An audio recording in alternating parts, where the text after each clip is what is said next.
วิเคราะห์จอเกมซึกพรีเมียร์ลีกคู่ระหว่างเจ้าสัวน้อยฟูลแลมจะเปิดบ้านต้อนรับการมาเยือนของหงส์แดงลิเวอร์พูลจะลงไปทำการแข่งขันในค่ำคืนของวันอาทิตย์ในเวลา 22:00 น.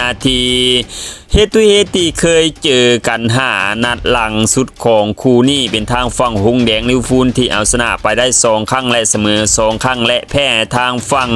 เจ้าสัวน้อยฟูลแลม1 ครั้งและนัดล่าสุดที่พวกเขาเจอกันในถิ่นของเจ้าสัวน้อยฟูลแลมก็เป็นทางฝั่งเจ้าสัวน้อยฟูลแลมที่สามารถเอาชนะหงส์แดงลิเวอร์พูลไปด้วยสกอร์3-2โดยความพร้อมของทางฝั่งเจ้าถิ่นในเวลานี้พวกเขาลั่งอยู่ในอันดับที่11ของตารางศึกพรีเมียร์ลีกและ5 นัดล่าสุดในศึกพรีเมียร์ลีกของพวกเขาเอาชนะได้3 ครั้งเสมอ1 ครั้งและแพ้เพียงหนเดียวโดยความพร้อมในเกมนี้ทางฝั่งเจ้าสัวน้อยฟูลแลมมีทางฝั่งแฮร์รี่วิเซนอดีตดาวเตะของหงส์แดงลิเวอร์พูลที่เป็นดาวซันโวในฤดูกาลนี้สำหรับในศึกพรีเมียร์ลีกรวมทั้งจิมิเนสก็พร้อมลงในเกมนี้และสมิธโรดก็พร้อมลงรวมทั้งเลโน่ผู้รักษาประตูของเขาก็พร้อมลงในเกมนี้คาดว่าในเกมนี้ทางฝั่งเจ้าสัวน้อยฟูลแลมจะมาในระบบ 4-2-3-1 เริ่มเต็มผู้รักษาประตูก็เป็นทางฝั่งเลโน่ส่วนแบ็คขวาก็เป็นแคสเต็กส่วนแบ็คซ้ายก็เป็นทางฝั่งโรบินสันนั่นเองส่วน2เซนเตอร์แบ็คก็เป็นทางฝั่งคูเอนซารวมทั้งแอนเดอร์เซนส่วน2มิดฟิลด์ตัวหลักก็เป็นทางฝั่งเบิร์กกับลูกิกส่วน3ประสานในแดนหน้าทางปีกขวาก็เป็นทางฝั่งแฮร์รี่วิเซนที่มีฟอร์มฮ้อนแห้งในฤดูกาลนี้ซัดไปแล้ว5 ประตู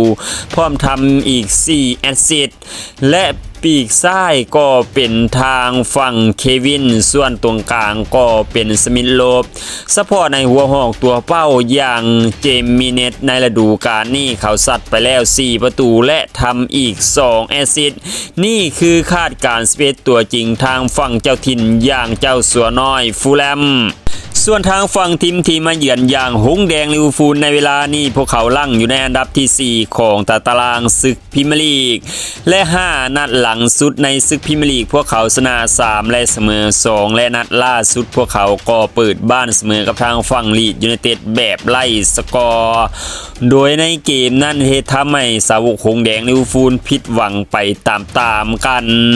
และในเวลานี้ทางฝั่งอาร์เนอร์สล็อตหมดสิทธิ์ใช้งานทางฝั่งอเล็กซานเดอร์อีซักที่มีอาการบาดเจ็บหัวหอกค่าตัวสถิติพรีเมียร์ลีกรวมทางโมฮัมเหม็ดซาลาห์ที่ติดภารกิจไปรับใช้ทีมชาติอียิปต์นั่นเองส่วนคนอื่นๆอยู่ครบเลยโดยในนัดล่าสุดทางแม็กอลิสเตอร์โดนดรอปไปเป็นตัวสำรองและเชื่อว่าในเกมนี้เขาจะกลับมาอีกครั้งรวมทางโกดี้กากโปที่สลัดอาการบาดเจ็บกลับมาลงเป็นตัวสำรองในเกมล่าสุดในเกมนี้ก็มีโอกาสจะออกสตาร์ทเป็นตัวจริงเช่นกันส่วนในแนวรับทางฝั่งหงส์แดงลิเวอร์พูลพร้อมเกือบทุกคนเลยบ่ว่าจะเป็นเจเรมีปิมปงคอร์เนอร์แบดลี่รวมทั้งมีลอดเคอร์เคสและแอนดูโรเบอร์สันเวอร์จิลฟานได้รวมทั้งโคนาเต้ส่วนในแนวลูกก็มีทั้งเอ็นกูมูอารวมทั้งเคียซ่าและฮูโกเอกี้ติเก้นั่นเองรวมทั้งฟอร์เรนเวียตก็พร้อมในเกมนี้และในเกมนี้คาดว่าอาร์เนอร์สล็อตจะมาในระบบ 4-2-3-1 เป็นระบบเก่งของเขา